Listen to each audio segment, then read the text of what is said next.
आखिर ऐसा क्या हो गया जो पद संभालने के 5 दिनों के भीतर ही आलोक राज ने अपने पद से इस्तीफा दे दिया। नमस्कार, आप देख रहे हैं न्यूज फॉर नेशन। आपके साथ मैं हूं राजनंदिनी।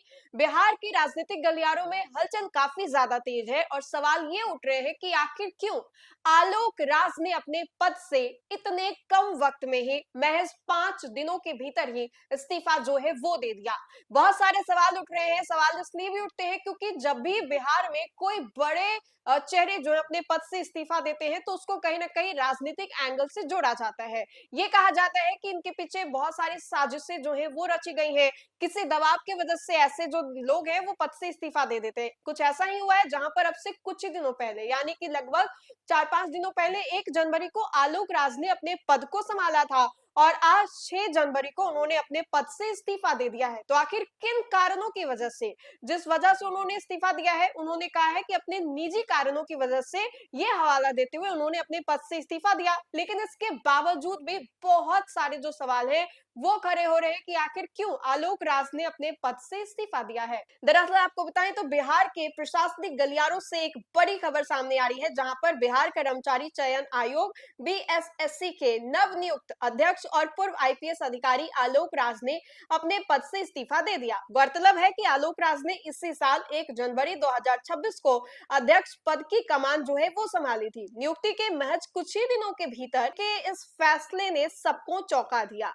जानकारी के अनुसार आलोक राज ने अपना इस्तीफा सामान्य प्रशासन विभाग को सौंप दिया। उन्होंने अपने इस्तीफे के पीछे निजी कारणों का हवाला दिया है और बिहार सरकार के सामान्य प्रशासन विभाग द्वारा जारी अधिसूचना के अनुसार उन्हें 5 वर्षों के लिए 65 वर्ष की आयु तक के लिए इस महत्वपूर्ण पद पर नियुक्त किया गया था।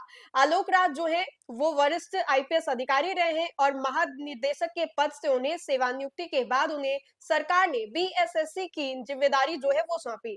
बिहार में प्रतियोगी परीक्षाओं के आयोजन और चयन प्रक्रिया में सुधार के लिए उनकी नियुक्ति का अहम जो है वो माना जा रहा था। हालांकि इतने कम समय में उन्होंने अपने पद को छोड़ दिया और इसको लेकर के बहुत सारे सवाल जो है वो भी उठ रहे हैं। बीएसएससी अध्यक्ष का पद खाली होने से आयोग द्वारा आयोजित की जाने वाली आगामी परीक्षाओं और लंबित परिणामों पर असर पड़ने की संभावना जो है वो है।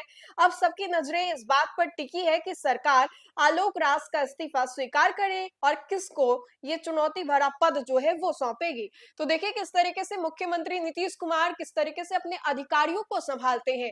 एक बहुत ही अच्छा सिस्टम जो है मुख्यमंत्री नीतीश कुमार के अधिकारियों को लेकर के देखने को भी मिलता है, जहां पर ये कहा जाता है कि बिहार के प्रशासनिक व्यवस्था से लेकर के जनजीवन तक हर एक छोटी छोटी चीजों का ख्याल जो है यही अधिकारी रखते हैं। आम लोगों को किसी भी प्रकार की कोई भी असुविधा ना हो, ये अधिकारी जो है वो रखते हैं। लेकिन इतने कम समय के भीतर जब आलोक राज ने अपने पद से इस्तीफा दिया तब बहुत बड़ा सवाल जो है वो खड़ा होता है। सवाल इसलिए भी है क्योंकि अभी किस तरीके से बीपीएससी टीआरई 4 को लेकर के छात्र जो है आंदोलन कर रहे हैं। बहुत सारे ऐसे रिजल्ट है जो आए भी नहीं है। बीएसएससी की अगर हम बात कर ले तो 3 सालों से, वर्ष 2023 से इसका एग्जाम जो है अभी तक पेंडिंग चल रहा है। अभी हाल ही में दोबारा से इसका जो फॉर्म है वो भी आया था। अब ऐसे में इन सभी चीजों पे कहीं ना कहीं गहरा असर जो है इनके इस पद इस्तीफे के देखने को भी मिलेगा। बहरहाल देखने और समझने वाली बात ये होगी कि आगे इनको लेकर के क्या कुछ बड़ी अपडेट जो है वो निकल करके सामने आती है। लेकिन ये बड़ी खबर में आपको बता रहे हैं जहां पर आलोक राज ने पद संभालने के 5 दिनों के भीतर ही अपने पद से इस्तीफा दे दिया। तो फिलहाल के लिए इस खबर में इतना ही। खबरों का सिलसिला लगातार जारी रहेगा। देखते रहें न्यूज़4 नेशन। बहुत बहुत शुक्रिया।